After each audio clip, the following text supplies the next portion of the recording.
Did you know that the average household income in Canada is over $100,000? But even so, many people don't have any real savings. Today, I want to prove to you with real numbers and statistics that having a good income doesn't mean you're rich in Canada.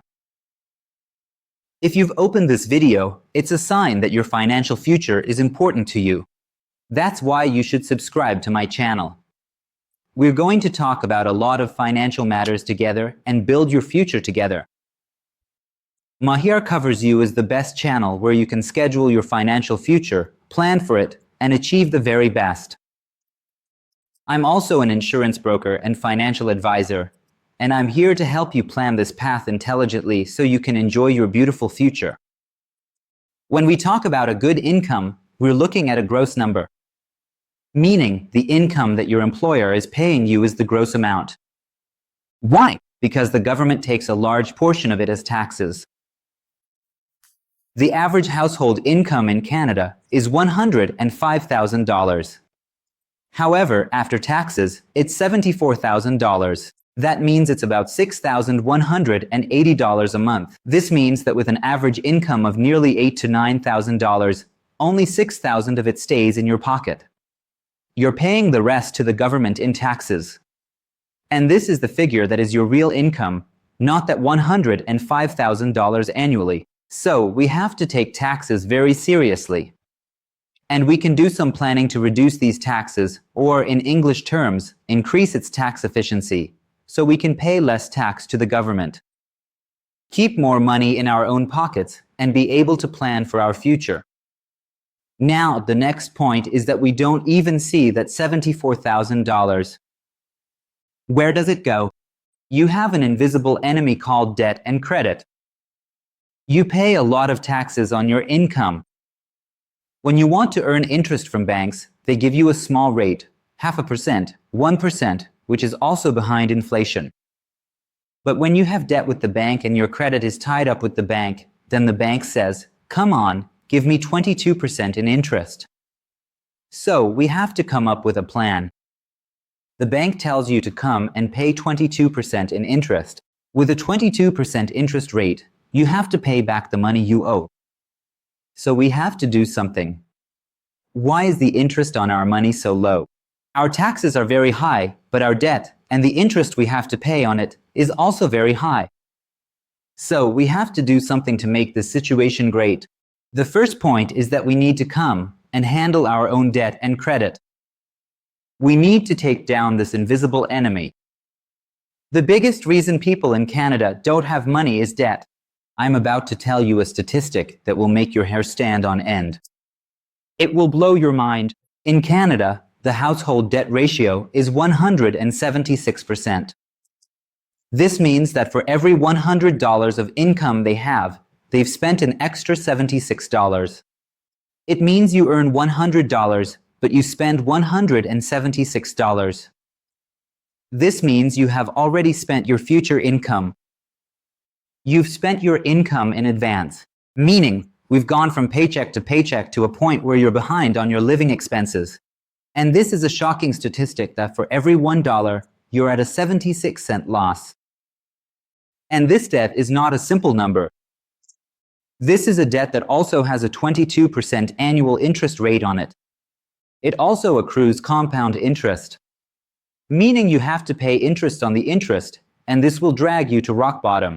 And when the interest on your debt is more than the interest on your savings, you should know you're heading for a disaster and you're ruining your own future.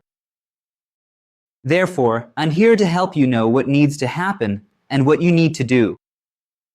One of the most dangerous debts, as I said, is credit card debt. The average debt people have on each credit card is around $4,000.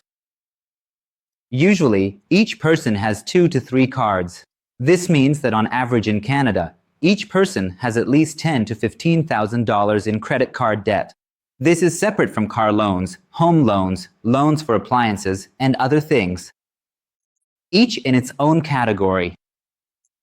Just on credit cards, you have an average of $10,000 to $15,000 of debt. And what is that 20 to 22% interest telling you? It means your own money is working against you, and you have to prevent this war of your money against itself. Many people have a good income. Many are earning an average income, but they are paying a lot of interest. They're paying interest on debt, not earning interest on the capital they have. And this is what we need to correct and fix. And the sad part in Canada is that 33%, meaning 1/3 of the population, earns over $100,000. However, 90% of the population hasn't set aside their emergency fund or that rainy day money for 6 months to a year. They spend that $100,000 and more that they earn, and this is the biggest problem of this generation and this society right now who are living in Canada. And don't even get me started on the cost of living. It's so high in Canada. For a family of 4, this figure reaches $8,200 a month. And the point is, $8,200 for monthly expenses means you need to earn around $12,000 to $13,000 a month before tax to cover that $8,200 in household expenses. Now, even with that, let's say you earn $11,000 or $12,000 before tax. But you're still just covering your living expenses. So, as a result, saving is still just a dream. An important point about saving is that everyone thinks they need to invest or save $5,000 a month. With $100 a month, I've made a video about this before. With $100 a month, in 30 years, you can have close to $200,000. So don't think that you have to be rich to set money aside. With whatever budget you have, you must set aside as much as you can. Get in touch with me so I can create that plan for you, and you'll see what kind of future could be waiting for you. So the problem isn't that you don't have a suitable income. The problem is that the cost of living is very high and debts are high. The interest rate we're paying on our debt is very high. And the most important point, which is true for the majority of society, is that unfortunately, a proper financial plan doesn't exist. And households in Canada don't have a financial advisor, a person to come and create a specialized financial plan for them.